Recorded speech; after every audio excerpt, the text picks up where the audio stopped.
मुर्शिदाबाद 3 हिंदुओं की निर्मम हत्या हुई, उनके घरों से खींच करके उनकी हत्या हुई। इन्हें भय है कि दलितों को, वंचितों को, गरीबों को अगर ये हाई राइज बिल्डिंग मिल जाएगी तो इनका तो वोट बैंक समाप्त हो जाएगा, ये गुमराह करने की इनकी राजनीति हमेशा के लिए समाप्त हो जाएगी। कांग्रेस और समाजवादी पार्टी या टीएमसी जैसे दल हमेशा इसमें बाधक रहे हैं और उन लोगों ने उन्हें दोयम दर्जे का नागरिक बनाने का काम किया, शरणार्थी के रूप में रखा। लेकिन भारतीय जनता पार्टी ने उन्हें अपनाया। ये व्यवहारिक धरातल पर भी दलित और वंचितों का अधिकार छीनने के अधिकारी होते हैं। आप देखते होंगे कहीं दलितों की झोपड़ी पर, उनकी जमीन पर कब्जा करने वाले कोई लोग होंगे तो इन्हीं दलों से जुड़े हुए लोग होंगे। ये सर्वाधिक कब्जा करते हैं। और ठीक बात है कि सरकार का डंडा है, सरकार उनको ठीक भी करती है, दुरुस्त भी करती है कि जिससे वे लोग गरीबों की, वंचितों की जमीनों पर कब्जा न कर सके। लेकिन फिर भी उनके द्वारा किस प्रकार के राग अलापे जाते हैं, हमें आश्चर्य होता है। ये वही राज्य है और ये देश वही देश है जिस देश में वक्फ के नाम पर लाखों एकड़ लैंड कब्जे की गई है। और उनके पास कोई कागज नहीं, कोई राजस्व रिकॉर्ड नहीं, और राजस्व रिकॉर्ड नहीं तो सभी को वापस लेने की कार्रवाई, जब इस संशोधन विधेयक संसद में पारित हुआ है और अब इस पर कार्रवाई हो रही है तो इसके लिए हिंसा भड़काई जा रही है। हिंसा में आपने देखा होगा कब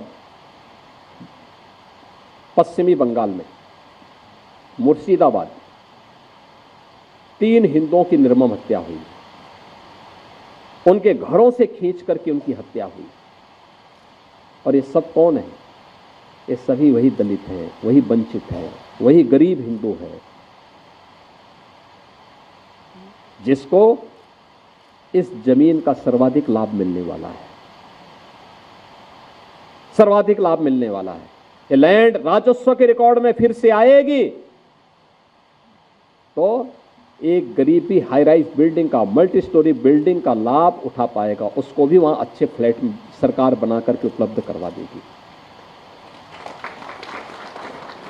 इन्हें भय है कि दलितों को, वंचितों को, गरीबों को अगर ये हाई राइज बिल्डिंग मिल जाएगी तो इनका तो वोट बैंक समाप्त हो जाएगा, ये गुमराह करने की इनकी राजनीति हमेशा के लिए समाप्त हो जाएगी।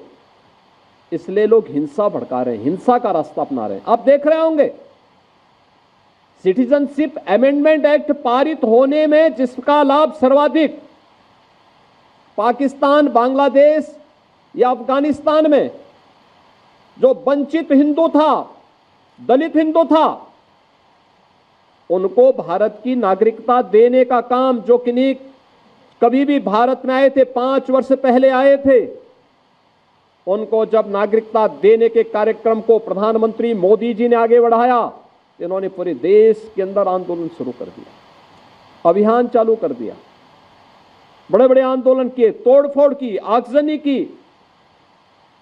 लेकिन सरकार ने भी दृढ़ता के साथ उसका सामना किया और सामना करते हुए आज इस नागरिकता देने का कार्यक्रम प्रारंभ किया है। कहां जाएगा? पाकिस्तान में, बांग्लादेश में पीड़ित हिंदू कहां जाएगा? और हिंदुस्तान की तरफ ही आएगा। दुनिया के अंदर कहीं भी कोई पीड़ित हिंदू होगा वह आकर के अंततः हिंदुस्तान में ही आएगा और वह भारत में आकर के ही शरण लेने के लिए मजबूर होता है। लेकिन कांग्रेस और समाजवादी पार्टी या टीएमसी जैसे दल हमेशा इसमें बाधक रहे हैं और उन लोगों ने उन्हें दोयम दर्जे का नागरिक बनाने का काम किया, शरणार्थी के रूप में रखा। लेकिन भारतीय जनता पार्टी ने उन्हें अपनाया। प्रभातखबर.com, विश्वास वही, रफ्तार नहीं।